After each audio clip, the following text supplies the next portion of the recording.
I want to do a couple of exercises that give you an idea of what's meant by turning from the center in Tai Chi. So you'll hear this expressed in various different ways. Often in Wu style Tai Chi, we say turning from the hip. You will also hear people say turning from the waist.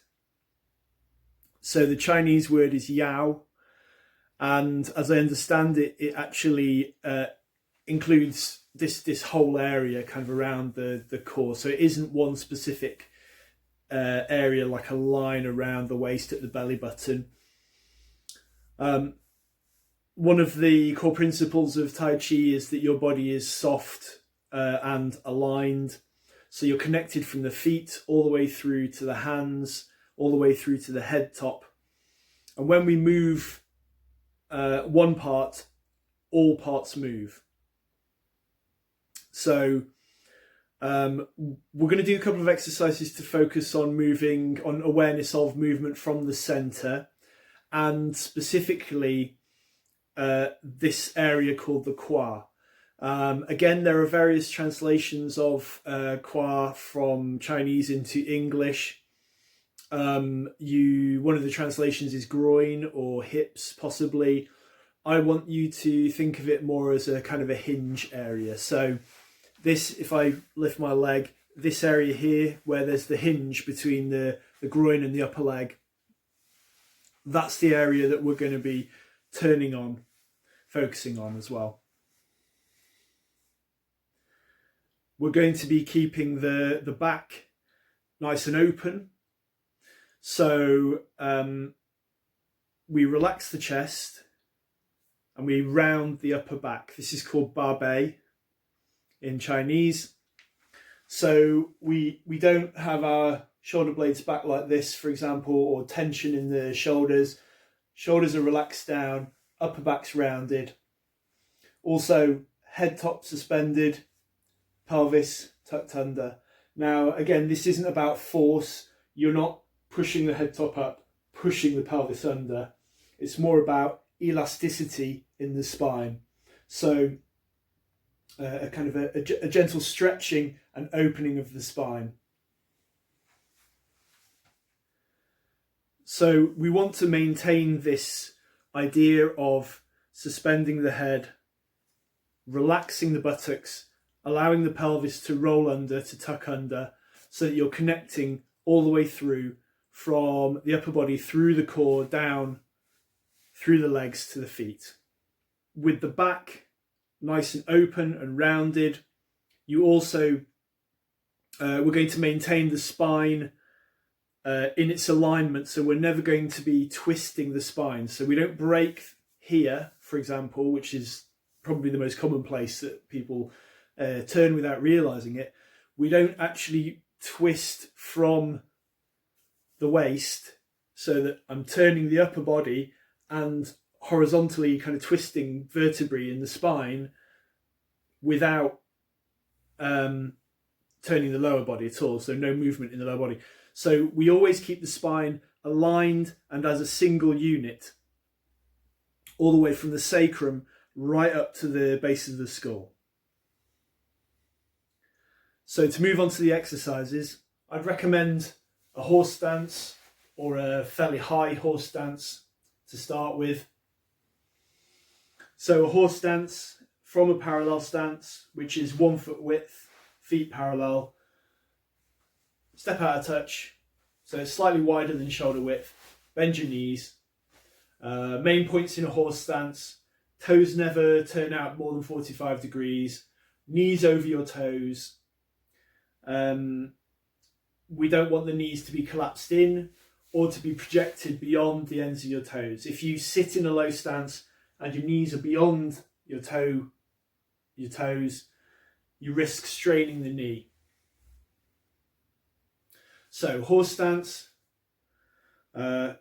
comfortable width, knees bent, as I said before, head suspended, pelvis tucked under, so the spine nice, elastic, open.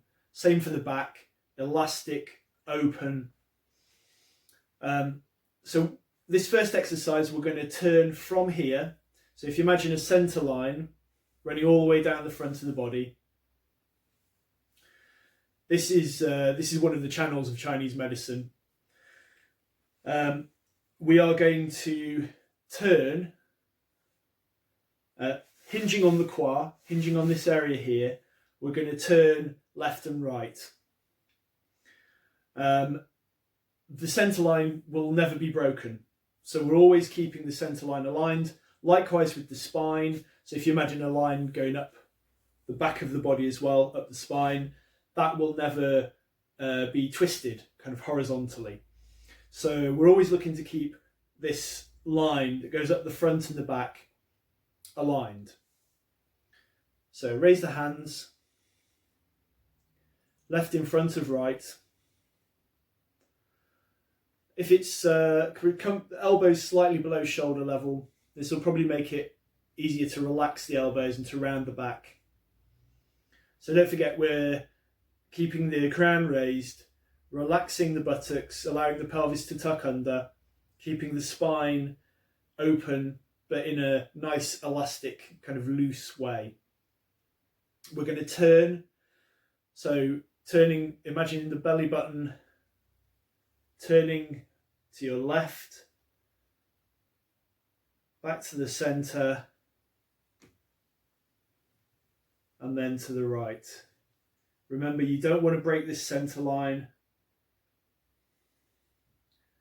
Maintain this alignment. So back nice and open and rounded. Loosen the hips.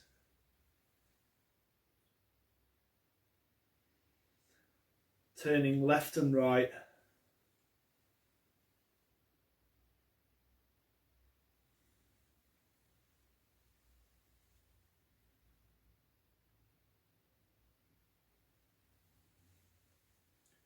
Okay, to add some breathing into this exercise, we're going to breathe in, tongue in the roof of the mouth, breathe out, relax the tongue. So drop it down. So breathing in as you come into the centre, breathe out as you move out to the left or to the right. So breathing in, breathe out, breathing through the nose, breathe in, breathe out.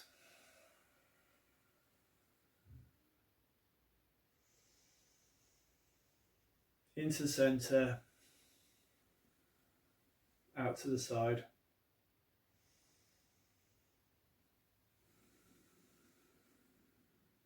Remember, we're not twisting the spine.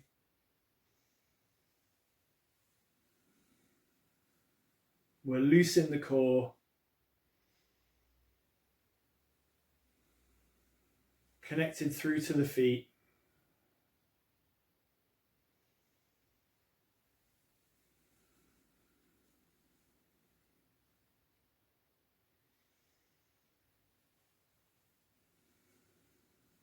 When you turn, don't collapse the knees.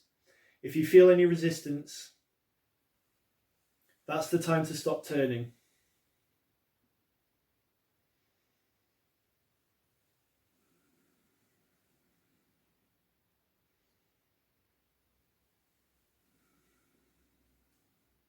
So we always want to be soft,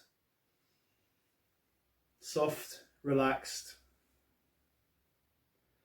but extended, stretched, elastic.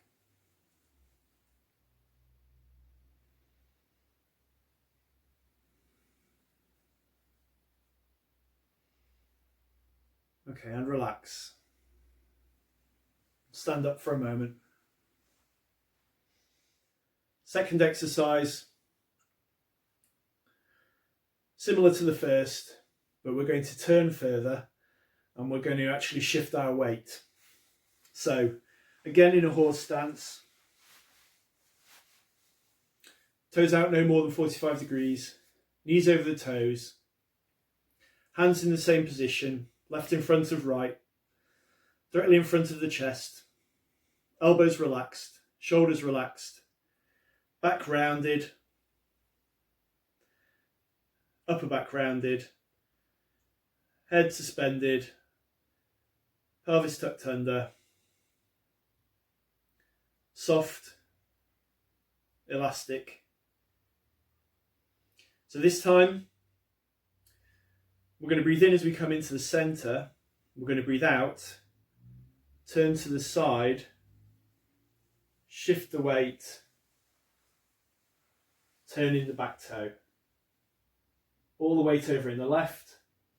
Breathe in, come back to the center, turn out the right toe, breathe out, shift the weight over, turn in the left toe, center line facing 90 degrees over to the right side, back to the center, turn out the left toe,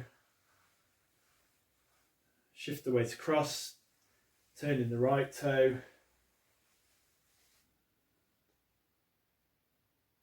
so as with the previous exercise, only turn as far as you're comfortable turning. If you feel resistance, don't push through it.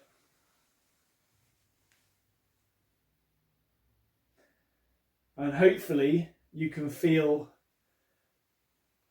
that you're turning on this hinge, the quad.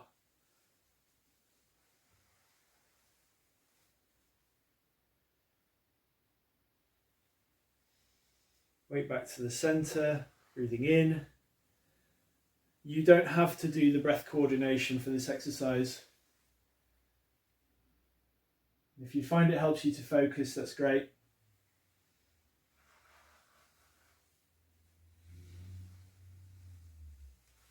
What I really want you to get an idea for though is being loose and relaxed, moving from the center with this hinge, the quad.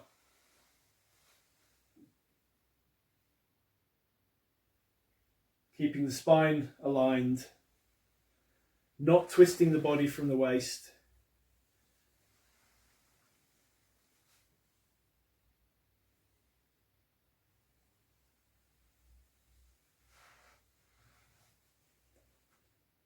Okay, and relax.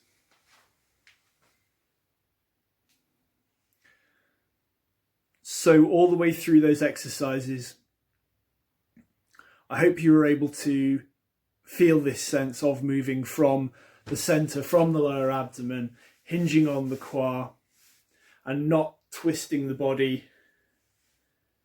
so that this center line is broken, or that the spine itself, that the vertebrae are twisted horizontally. So the goal of applying these ideas is that we're loose and connected from the feet all the way through the body to the hands, the top of the head, through the core. And when we are loose and relaxed, our structure, our skeletal structure, is able to naturally fall into correct alignment.